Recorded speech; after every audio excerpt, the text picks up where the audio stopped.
If this missile is deployed, aircraft carriers could face serious trouble. YJ-20 missile tests raise global alarm. Tensions in the Indo-Pacific are rising once again following reports of successful testing of China's next-generation anti-ship missile, the YJ-20. Defense analysts warn that if this missile is ever used in real combat, modern aircraft carriers, long considered the backbone of naval power, could face unprecedented challenges, particularly those operated by the United States and its allies. The YJ-20 is believed to be the latest evolution in China's growing family of advanced anti-ship missiles, following systems such as the YJ-12 and YJ-18. However, military experts say the YJ-20 represents a major leap forward in range, speed, and penetration capability, specifically designed to strike high-value naval targets, including aircraft carriers, Aegis-equipped destroyers, and large amphibious assault ships. According to open-source intelligence and defense reports, recent YJ-20 test launches demonstrated a high level of accuracy against simulated maritime targets. The missile is widely believed to operate at near hypersonic or hypersonic speeds, particularly during its terminal attack phase. This extreme speed dramatically shortens reaction time for defensive systems, making interception far more difficult than with previous generations of anti-ship weapons. One of the most concerning aspects of the YJ-20 is its suspected advanced multi-mode guidance system. Analysts believe the missile combines active radar homing, satellite navigation, and possible real-time targeting updates from airborne early warning aircraft, drones, or reconnaissance satellites.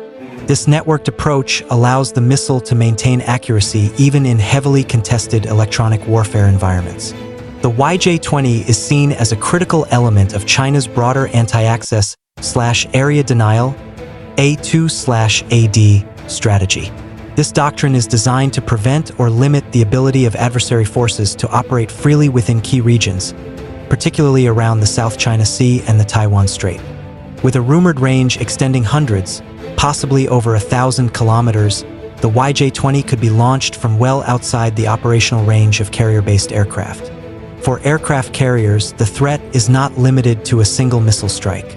In a real-world conflict scenario, military planners expect the YJ-20 would be deployed as part of coordinated saturation attacks, with multiple missiles launched simultaneously from different platforms and directions.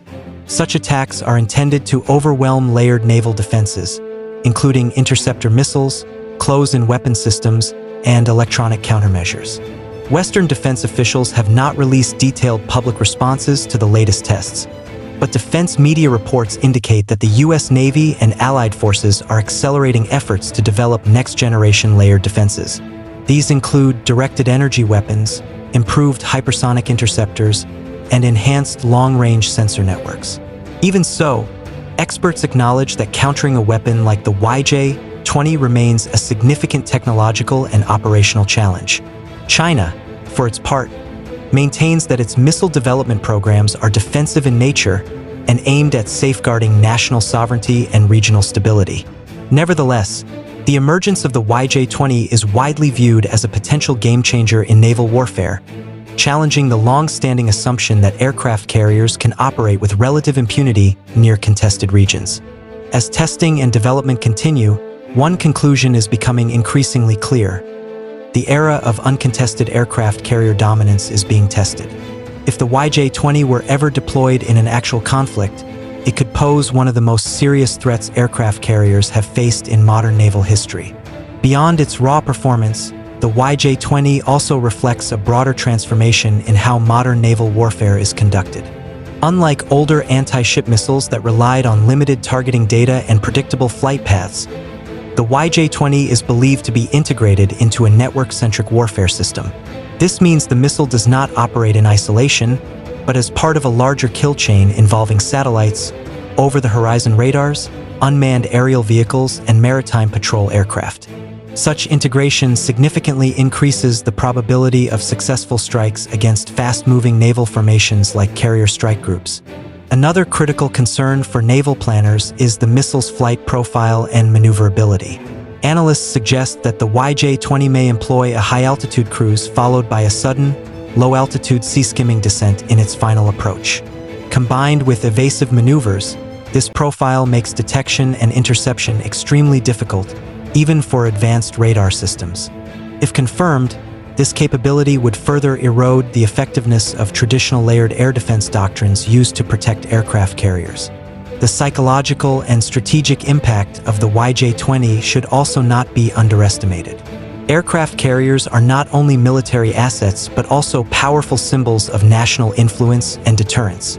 The growing perception that these platforms can be seriously threatened from long range may force navies to reconsider deployment patterns, operating farther from contested zones or relying more heavily on submarines, long-range bombers, and unmanned systems to project power. From an economic and strategic perspective, the imbalance is striking.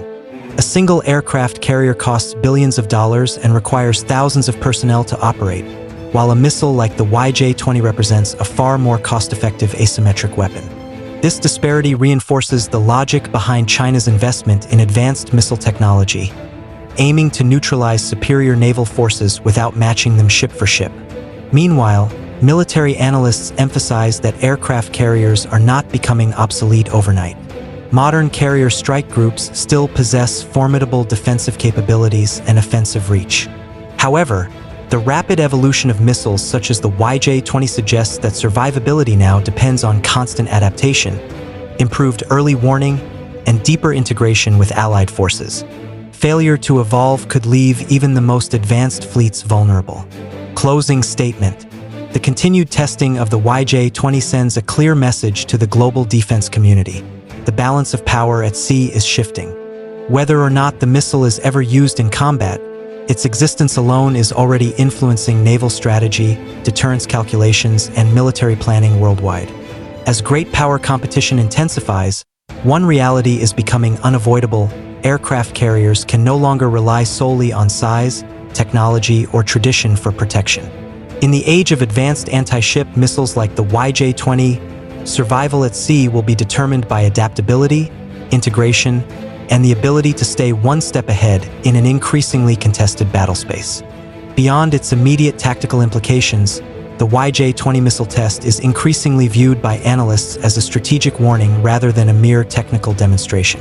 The test underscores how rapidly the nature of naval conflict is changing, particularly in regions where advanced surveillance, long-range missiles, and electronic warfare capabilities are tightly integrated. In such an environment, traditional assumptions about sea control and power projection are being fundamentally challenged. One growing concern among naval strategists is the impact of the YJ-20 on operational freedom and crisis management. Aircraft carriers are often deployed as flexible tools of deterrence, signaling presence without immediate escalation. However, the existence of a credible long-range anti-ship missile threat means that carrier deployments could now be interpreted as more vulnerable and therefore more provocative assets. This dynamic may narrow decision-making windows during crises and increase the risk of rapid escalation. The YJ-20 also highlights the increasing importance of preemptive intelligence and early warning dominance. In future conflicts, the side that can detect, track, and disrupt the opponent's kill chain first may gain a decisive advantage. As a result, competition is no longer limited to ships and missiles alone, but extends deeply into space-based surveillance, cyber capabilities, and electromagnetic spectrum control. The missile itself is only the visible tip of a much larger strategic system. Moreover, analysts point out that the YJ-20's development reflects a deliberate effort to reshape naval deterrence at relatively low cost. By investing in advanced missile technology rather than building carrier fleets of comparable size, China is leveraging asymmetric advantages to offset traditional naval power disparities.